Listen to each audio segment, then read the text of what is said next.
everyone! Today we're making masghati or Persian rosewater dessert. The first ingredient that you'll need is half a cup of wheat starch. You want to dissolve your wheat starch in 4 cups of cold water. You want it to be cold because if it's hot, then the starch won't dissolve really well and you might have to sift later. You may use a fork, whisk, or mixer to do this step, and once it's completely dissolved, then you're going to transfer it to a large pot. Masghati is a soft, jelly-like sweet made mostly in southern parts of Iran. This sweet is made with slight changes in ingredients and recipes in different regions of Iran, but the basic recipe is more or less the same.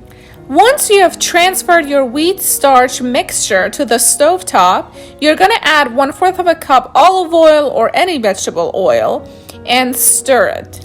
The stirring is a crucial part of making masghati because if you don't do so, then the wheat starch will stick to the bottom of your pot, so you have to stir constantly for the entire time.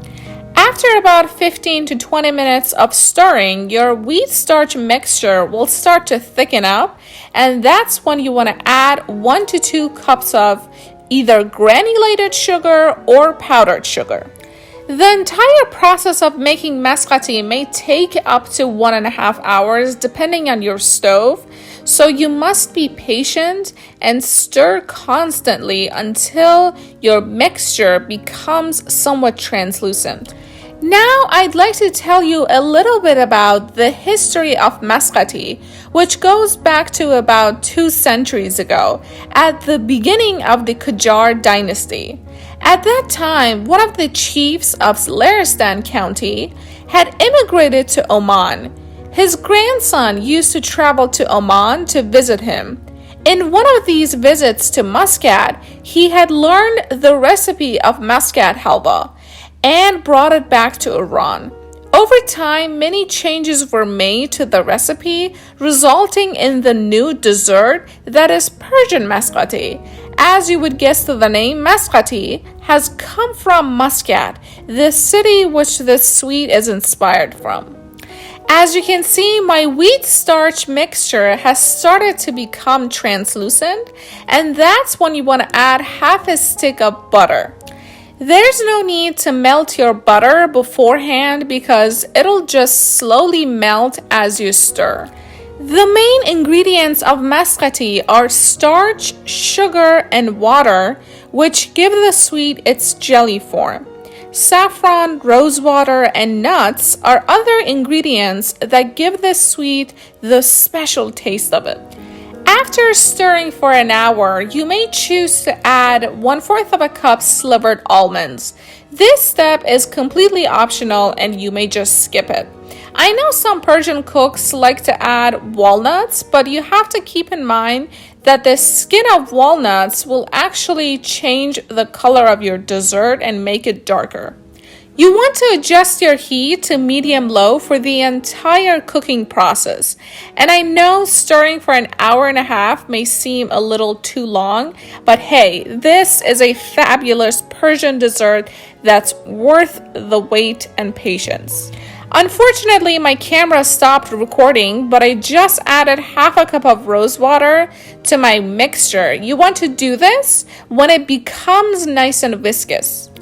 After cooking for 1.5 hours, I transferred half of my mixture to a dish, and now it's time to add some liquid saffron to the remaining portion in my pot. This step is optional, but if you want to make liquid saffron, you're just going to combine half a teaspoon of saffron threads with half a cup of hot water. Then you're just going to rest it for 15 to 20 minutes until you achieve this vibrant orangish color. I'm actually making 2 different kinds of masghati, one with saffron and one without it. I'm going to layer the one with saffron on top of the other one as I think it's aesthetically pleasant to see 2 distinct layers.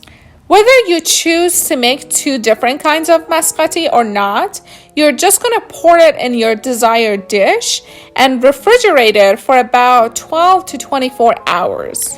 Masghati is made in many southern cities of Iran, like Shiraz, and in other cities of Iran can vary in the amount of nuts added, the elasticity, or even the main ingredients. Some Iranians do not use saffron to make this dessert, while others may even add more ingredients such as milk or fresh juices. And my Persian masghati is ready to be served. I have garnished it with slivered pistachios, slivered almonds, and dried rose petals. Traditional Persian masghati is usually sliced in rhomboid shapes, but you may slice them however you please. I hope you enjoyed learning about this fun recipe. Please give this video a thumbs up, and I'll see you in my next episode. Take care!